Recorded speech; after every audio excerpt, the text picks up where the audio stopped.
Hello everyone, welcome to online classes of Swasti education group Bhadra June. ये मैं आज आप लोगों के लिए क्लास 9th का सब्जेक्ट मैथ्स का एक्सरसाइज 1.2 का वीडियो 2 लेके आया, 1.5 का वीडियो 2 लेके आया हूँ भाई। 4th तक के, 2nd तक के क्वेश्चन 1.5 के मैंने आपको वीडियो फर्स्ट में बता रखे हैं। ये नंबर 3rd है क्वेश्चन। आपको याद होगा कि पाई एक वृत्त की परिधि माना C और उसके व्यास माना D के अनुपात से परिभाषित किया जाता है, अर्थात पाई = C/D है। यह इस तथ्य का अंतर्विरोध करता हुआ प्रतीत होता है कि पाई अपरिमेय है। इस अंतर्विरोध का निराकरण आप किस प्रकार करेंगे? इस अंतर्विरोध का निराकरण आप इस प्रकार करेंगे। देखो एक्चुअली क्या है कि इस क्वेश्चन में हमें ये दिया हुआ है कि भाई पाई है वो ये सही है भाई। परिधि बराबर क्या होता है? वृत्त की परिधि = होता है आपके 2πr। परिधि = होता है 2πr। तो पाई निकाल लो, इसमें से अंदर रह गया 2r। तो पाई ये 2r का मतलब क्या हो गया? आपके व्यास, यानी कि पाई की वैल्यू क्या हो गई आपकी? परिधि अपॉन व्यास। पाई की वैल्यू हो गई परिधि बटे में व्यास। ठीक, अब ध्यान देंगे ये भाई वही है, व्यास 0 हो नहीं सकता, क्यों? व्यास 0 हो जाएगा तो वृत्त खत्म हो जाएगा, है ना। तो यही है कि ये P/Q की फॉर्म बन रही है, और P/Q की फॉर्म में अपन देखते हैं कि P/Q का रूप किस में आता है? P/Q का रूप परमेय संख्या होती है, या हम कहें कि P/Q के रूप की संख्या परमेय होती है। जहाँ P और Q दोनों पूर्णांक हैं तो ये दोनों पूर्णांक ही होने चाहिए। पॉइंट वाले नंबर होंगे तब भी पॉइंट हट जाएगा इनमें। दूसरा, हर 0 नहीं होना चाहिए, तो ये व्यास 0 हो नहीं सकता। ठीक, तो अपन देखते हैं कि भाई ये परमेय होगी, लेकिन समस्या तब आती है कि इन दोनों को नापेंगे ना, परिधि को नापेंगे। जैसे सपोज वृत्त की परिधि नापनी है तो अपन क्या करेंगे? चूड़ी के ऊपर धागा लपेट लेंगे और जितना लपटा हुआ धागा उसको काट लेंगे और उसको स्ट्रेट करके नाप लेंगे। होता यही है, ठीक है। इसी तरीके से अपन व्यास नाप लेंगे, है ना, ऐसे करके, और फिर उनका भाग लगाएंगे। लेकिन जो नापने के एपरेटस होते हैं ना, जो नापने की विधियाँ होती हैं, जो नापने के लिए, जैसे मोटाई नापने के लिए स्क्रू गेज होता है ना, वर्नियर कैलिपर्स होता है, 11th क्लास में इन चीज़ों का प्रयोग कराए जाते हैं। तो वो चीज़ें आपकी हमें बिल्कुल एग्जैक्ट माप के नहीं देती। जो मान आएंगे वो सन्निकट मान आएंगे, है ना। एकदम एग्जैक्ट मान हमारे को नहीं प्राप्त होंगे, और एग्जैक्ट मान ना प्राप्त होने के कारण क्या है, आपके जो पाई का मान है वो भी कैसा प्राप्त होगा? सन्निकट। और सन्निकट मान हमेशा अपरिमेय होते हैं, परमेय नहीं होता कभी। ठीक, इस वजह से ये अपरिमेय होगा। समझ गए ना। तो अंतर्विरोध तो होता है, लेकिन जब हम देखते हैं भाई सही से नापने में कोई यंत्र ऐसा है ही नहीं जो कि हमें एकदम एग्जैक्ट नाप के दे सके, है ना। इस वजह से पाई की जो वैल्यू आती है वो आपकी, देखो पुराने टाइम में हमारे गणितज्ञ हुए हैं, उन्होंने पाई की वैल्यू 23 पॉइंट तक निकाल ली थी, लेकिन रिपीट नहीं कर रही थी, है ना। नॉन रिपीटिंग और नॉन टर्मिनेटिंग, यानी अशांत और अनावर्ती ही बनी रहती है। अब आजकल तो मिलियंस, आजकल तो करोड़ों पॉइंट तक निकाली गई है वैल्यू, चलती चली जाती है, पाई की वैल्यू निकलती नहीं, है ना, ना रिपीट करती है ना टूटता है दशमलव बिंदु। इसलिए पाई का मान कैसा है आपका? अपरिमेय है। इसलिए ये मान कैसा है आपका? अपरिमेय प्राप्त होता है। अपरिमेय, इसलिए ये मान प्राप्त होता है। ठीक, अब आगे देखेंगे अपन। क्वेश्चन नंबर 4th है। देखो 4th नंबर क्वेश्चन है, अंडर रूट के अंदर 9.3, इसका निरूपण संख्या रेखा पर करो। का निरूपण संख्या रेखा पर करो। संख्या रेखा पर करो। तो देखो इसके लिए ज़रूरत है भाई, इसके लिए कंपास और बॉक्स की ज़रूरत है ना। तो मैं जो इससे नेक्स्ट वीडियो लूँगा उसमें कंपास और बॉक्स वगैरह का यूज़ करके इसको बता दूंगा, या फिर उस टाइम बता दूंगा जब हमारे क्वेश्चंस आएंगे कंपास के यूज़ वाले, जिनमें कंपास का यूज़ होकर क्वेश्चंस होंगे ना, उस टाइम पे मैं आपको अंडर रूट 9.3 ये क्वेश्चन भी बता दूंगा। अभी इस टाइम पे इस क्वेश्चन को मैं स्किप कर रहा हूँ, छोड़ रहा हूँ, ठीक है ना। क्यों? क्योंकि इसमें अब उदीरा संख्या रेखा पर निरूपण करने के लिए वो चाहिए बॉक्स, वरना मैंने पहले बताए थे उस तरीके से होगा सेम ही, ठीक है। तो इसलिए इस क्वेश्चन को मैं स्किप कर रहा हूँ। इसको जब आपके कंपास वाले क्वेश्चंस कराऊंगा उस टाइम इसको करा दूंगा। कोई डाउट हो, कोई दिक्कत हो तो भाई कमेंट बॉक्स में कमेंट कीजिएगा, ठीक है जी। चलिए नेक्स्ट क्वेश्चन की तरफ चलते हैं अपन। क्वेश्चन नंबर है 5th। ठीक, क्वेश्चन नंबर 5th क्या है आपके? क्वेश्चन नंबर 5th है, निम्नलिखित के हरों का परिमेयीकरण कीजिए। निम्नलिखित के हरों का परिमेयीकरण करो। निम्नलिखित के हरों का निम्नलिखित के हरों का परिमेयीकरण करो। निम्नलिखित के हरों का परिमेयीकरण करो। ठीक, तो परिमेयीकरण करो। नंबर पहला है, फिफ्थ का पहला है 1/√7। फिफ्थ का पहला 1/√7। दूसरा है आपके 1/√7 माइनस √6। उसके बाद नंबर थर्ड है आपके 1/√5 प्लस का √2। उसके बाद नंबर थर्ड के बाद नंबर फोर्थ है आपके 1/√7 माइनस 2। 1/√7 माइनस 2। ठीक, इन चार के चार पार्ट्स को अपन सॉल्व करते हैं। तो देखो भाई, ऊपर का स्पेस ऊपर का रब किए देता हूँ मैं, है ना, ताकि स्पेस बनाया जा सके।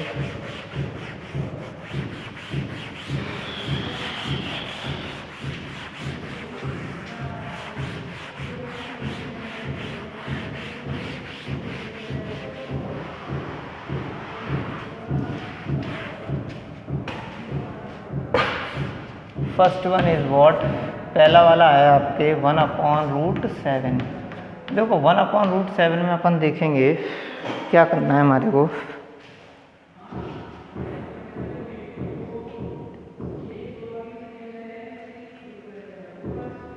हाँ जी, 1/√7 में हमें क्या करना है कि √7 का मल्टीप्लाई। देखो जब भी कभी जो आपका डिनोमिनेटर रहता है वो अगर इस टाइप का बने कि उसमें डिनोमिनेटर इस टाइप का बने कि √7, देखो अकेला अगर हो डिनोमिनेटर तो उसी नंबर से मल्टीप्लाई करते हैं ताकि अंडर से वो बाहर आ जाए। ठीक है, तो 1/√7 फिर मल्टीप्लाई किया इनटू में √7 और हर में मल्टीप्लाई किया √7 का, तो अंश में भी √7 का मल्टीप्लाई कर देंगे।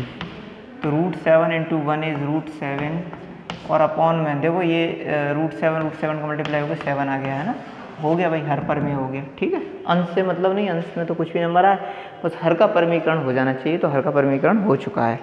ठीक, अब देखते हैं अपन नेक्स्ट वन इज व्हाट। अगला है अपना पार्ट नंबर सेकंड है 1/√7 माइनस √6। ठीक, तो √7 माइनस √6। अब यहाँ बीच का चिन्ह बदल दो भाई, ये जो ऐसे क्वेश्चन होते हैं ना बीच का चिन्ह बदल देते हैं, प्लस की जगह माइनस, माइनस की जगह प्लस। तो यहाँ माइनस है तो माइनस ये प्लस हो जाएगा, √7 प्लस का √6।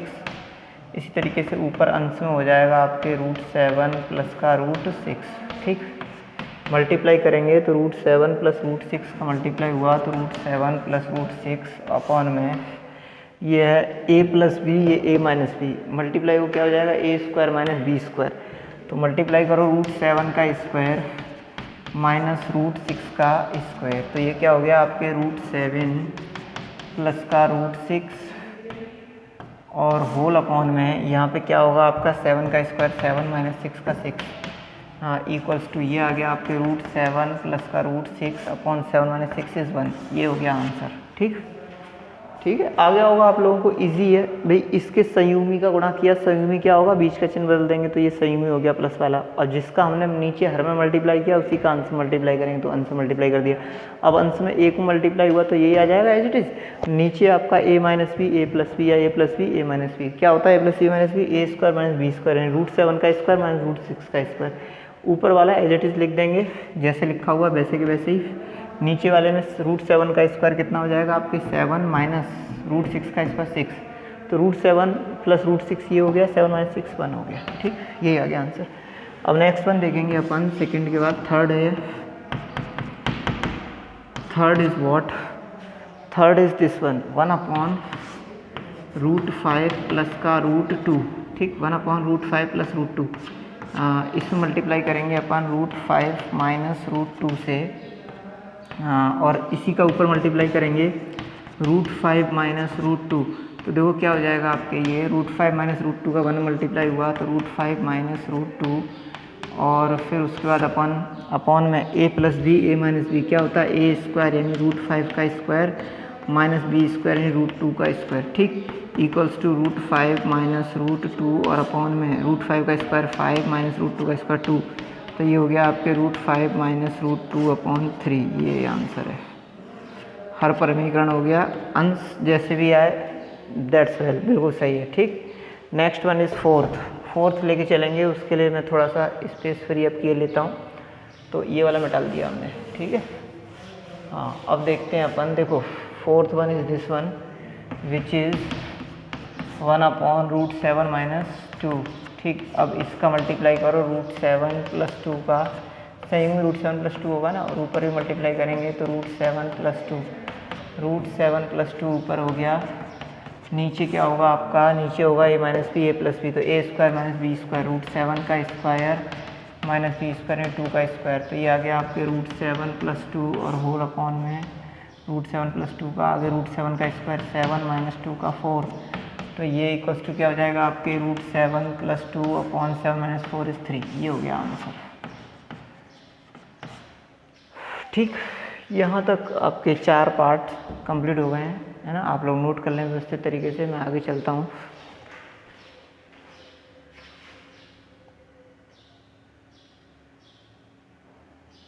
ठीक, अच्छा अब देखो इसके साथ ही आपकी ये एक्सरसाइज कंप्लीट होती है। नेक्स्ट एक्सरसाइज में अपन देखेंगे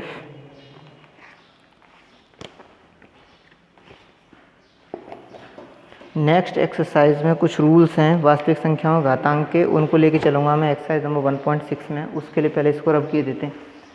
ठीक, तो देखो भाई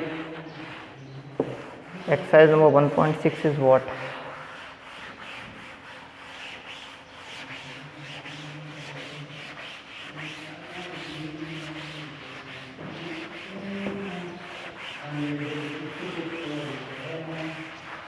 exercise number 1.6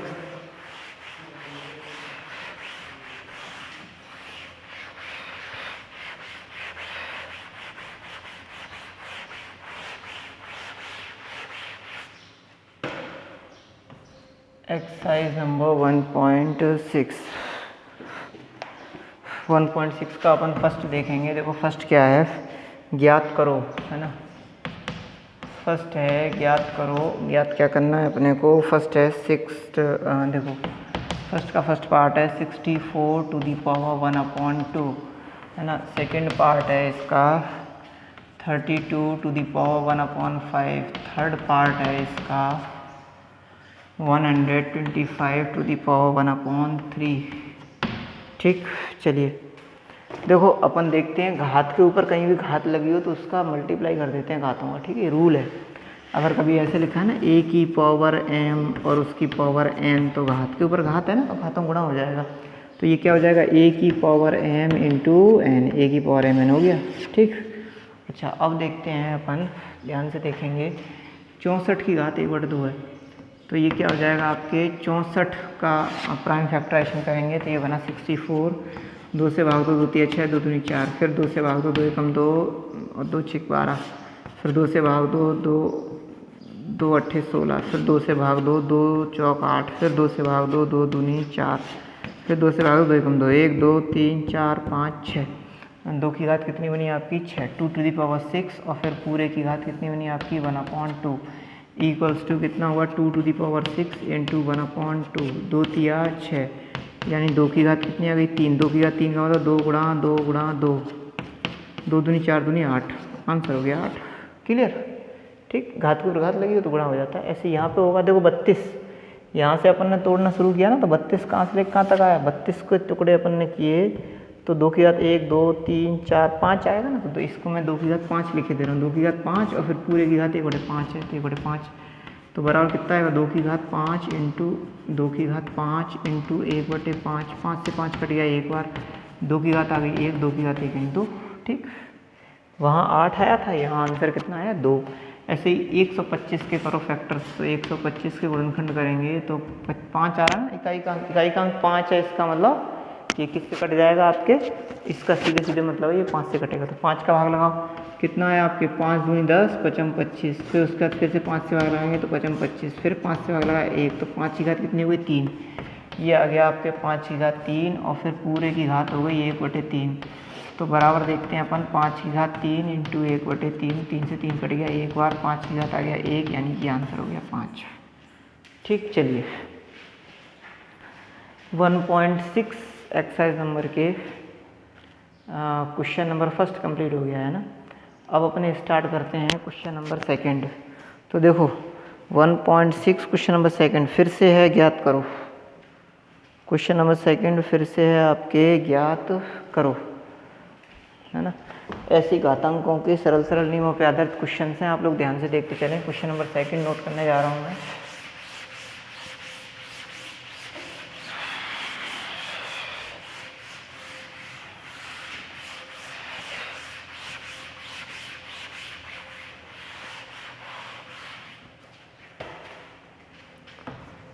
question number second है आपके ज्ञात करो 9 की, देखो ये क्वेश्चन नंबर सेकंड है ज्ञात करो। उसके बाद ज्ञात करो में फर्स्ट 9 की पावर 3/2, 9 की पावर 3/2। सेकंड पार्ट है इसका आपके 32 की पावर 2/5। उसके बाद थर्ड पार्ट है आपके 32 पावर 2/5 का 16 की पावर 3/4, 16 की पावर 3/4। उसके बाद फोर्थ पार्ट है आपके 125 की पावर -1/3। ठीक, चलिए आगे देखते हैं अपन। इसमें 9 की पावर 3/2, तो 9 की पावर 3/2 है। 9 को क्या लिख सकते हैं, देखो 9 के प्राइम फैक्टर्स करेंगे। यहाँ भी वही है, अपने घात के ऊपर घात लगी तो घाता गुणा कर देते हैं। ठीक है, जहाँ माइनस की घात आए ना, माइनस की घात, तो उसका ऑर्डर चेंज कर देते हैं, अभी मैं बता दूंगा आपको। ठीक, तो देखो 9 के गुणनखंड करेंगे, 3 तिया 9 और फिर उसके बाद 3 ये 1, तो इसका मतलब ये किसका मान है 3 की घात 2 का, और फिर पूरे की घात कितनी लगी है 3/2, तो आखिर कितना हो गया 3 की घात 2 इंटू 3/2, 2 से 2 कट गया एक बार, 3 की घात 3 हो गई। 3 की घात 3 का मतलब देखो 3 तिया 9 तिया 27, 3 इंटू 3, 3 तिया 9 तिया 27 हो गया आपके आंसर, 27 इज आवर आंसर। ठीक, अब देखते हैं 32 की पावर। तो देखो 32 अभी लिखा था ना, 2 की घात 5 आया था पिछले क्वेश्चन में। 32 बराबर कितना आया था 2 की घात 5, आप लोग बैक करके देख लें पीछे। ठीक, 2 की घात 5 और पूरे घात कितनी है 2/5, तो ये क्या हो जाएगी 2 की घात 5 और गुणा में 2/5। 5 से 5 कट गया एक बार, तो कितना हो गया 2 की घात 2 एकम 2, यानी 2 की घात 2, 2 की घात 2 का मतलब 2 इंटू 2 मीन्स 4। ठीक, नंबर देखेंगे थर्ड वन क्या है आपके, क्वेश्चन नंबर थर्ड है 16 की घात 3/4। 16, देखो जब 32 को अपन लिखेंगे 2 की घात 5, तो 16 को लिखेंगे 2 की घात 4। ये भी आप बैक करके देख लें, 16 को 2 की घात 4 लिखते हैं। ठीक है, पिछले क्वेश्चन में 2 की घात 4 और होल की पावर 3/4, 2 की घात 4 और इनटू में 3/4, 4 से 4 कट गया, 2 की घात कितनी आ गई आपके 2 एकम 3 एकम 3, 3, 2 इंटू 2 इंटू 2, तो 2 दूनी 4 दूनी 8, ये हो गया आपके आंसर 8। ठीक, ये क्वेश्चन इंपॉर्टेंट है, इसको बहुत ध्यान से देखो। देखो 125 के अपन फैक्टर्स करेंगे, तो इधर किए देता हूँ मैं। 125 के फैक्टर्स करेंगे, कितना होगा, इकाई का अंक 5 है, 5 से कटेगा, 5 दूनी 10, 5 एकम 5 दूनी 10, 55, 5 एकम 5 10, फिर 25 हो गए 55, 25, फिर 5 से काटो 55, 25, फिर 5 से काटो 1। ठीक, ये आ गया। अब ध्यान से देखेंगे अपन, 5 की घात हो गई 3, तो इसको लिख सकते हैं अपन 5 की घात 3 और पूरे की घात माइनस का 1/3। ठीक, तो बराबर कितना होगा 5 की घात 3 इंटू माइनस 1/3 बराबर 3 से 3 चला गया एक बार, 5 की घात आ गई -1, उल्टा कर दो, ये आ गया 1/5, 1/5 कितना आ गया भाई 1/5। ठीक, ये आ गया आंसर। आंसर कितना बन गया आपके 5 की घात 3 होल की घात -1/3, यानी कि 1/5। ठीक, यहाँ तक का आप लोग नोट कर लें। आगे क्वेश्चन नंबर थर्ड देखते हैं अपन।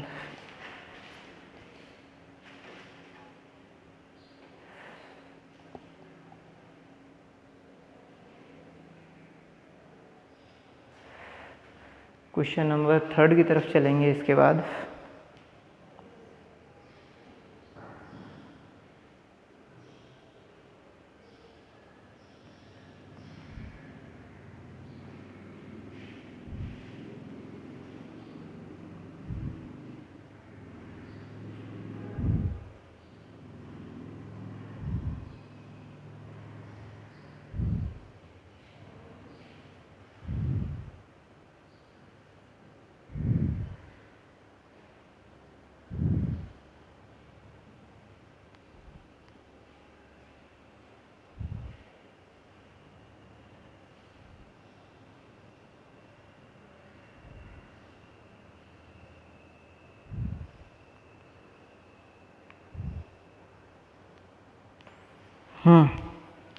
चलिए नेक्स्ट वन देखते हैं अपन। नंबर थर्ड वन इज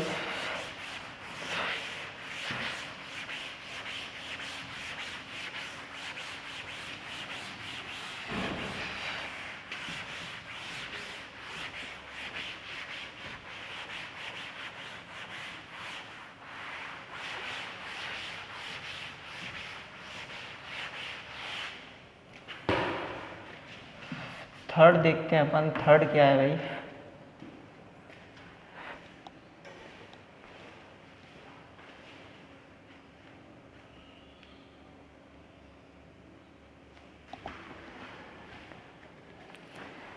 सरल कीजिए ना। क्वेश्चन नंबर थर्ड है आपके, सरल कीजिए यानी सिंपलीफाई करना है इसको, ठीक है।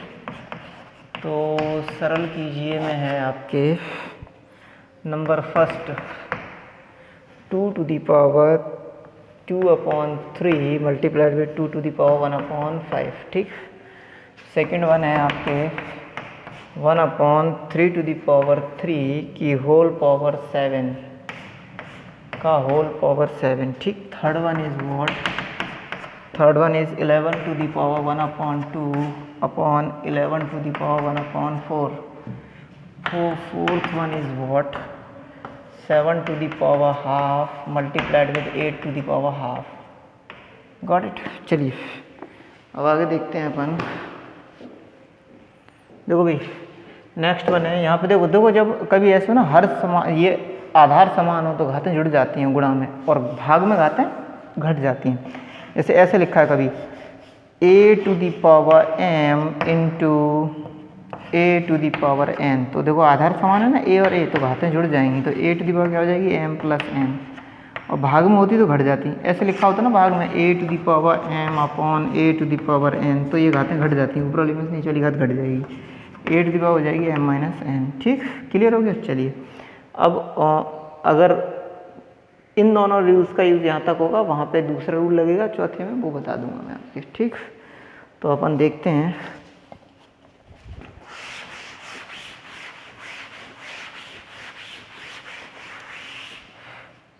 देखो first one is what? 2 to the power ये है ना, तो 2 की पावर क्या हो जाएगी? गुणा में घातें जुड़ जाएंगे ना, आधार समान है 2 और 2, तो घातें जोड़ो 2/3 प्लस 1/5, ठीक। तो इक्वल्स टू क्या हो गया? ये 2 की पावर 3 और 5 का एलसीएम हो गया 15, 3 5 जा 15, 5 का मल्टीप्लाई करेंगे तो 10, प्लस 5 3 जा 15, 3 का मल्टीप्लाई 1 में करेंगे तो 3 आ गया, equals to 2 to the power. देखो 10 + 3 इज 13/15, यही आंसर हो गया। बस मैंने केवल घातें जोड़ी हैं, और घातें जोड़ने में भिन्नों का यूज़ किया है क्योंकि दोनों ही भिन्न हैं इसलिए। तो 5 और 3 का एलसीएम 15, 5 3 पंजे 15, 5 का गुणा हुआ 2 में, 5 दूनी 10, प्लस 5 तिया 15, 3 का गुणा हुआ 1 में 3, 10 और 3 13/15, 2 की पावर 13/15 आ गया। नेक्स्ट वन देखेंगे सेकंड। देखो दो संख्याओं के ऊपर घात है, दोनों के ऊपर अलग अलग घात लग जाएगी, ठीक है। तो यहाँ क्या हो जाएगा? ये 1 की पावर 7 हो जाएगी, और बटे में आपके 3 की पावर 3 होल की पावर हो जाएगी 7, ठीक। तो इक्वल्स टू 1 की पावर तो 1000 हो जाए, कितनी हो जाए? 1 गुणा 1 गुणा 1 गुणा 1 गुणा 1, कितनी बार कर लो 1 ही आएगा। तो ये 1 की पावर 7 का मान 1 हो गया। घात के ऊपर घात लगी है तो घातों गुणा हो जाएगा, तो 3 की पावर कितनी हो गई? 3 × 7, तो बराबर कितना हो गया? 1/7 तिया 21, 3 की घात 21, ठीक। 1/3 की पावर 21 आंसर है। अब 3 की पावर 21 तो प्रसार करके शायद ही लिखा गया होगा उसमें, आपकी बुक में भी यही आंसर होना चाहिए। अगर प्रसार करके मन हो आपका करने का तो 3 × 21 बार कर लेना।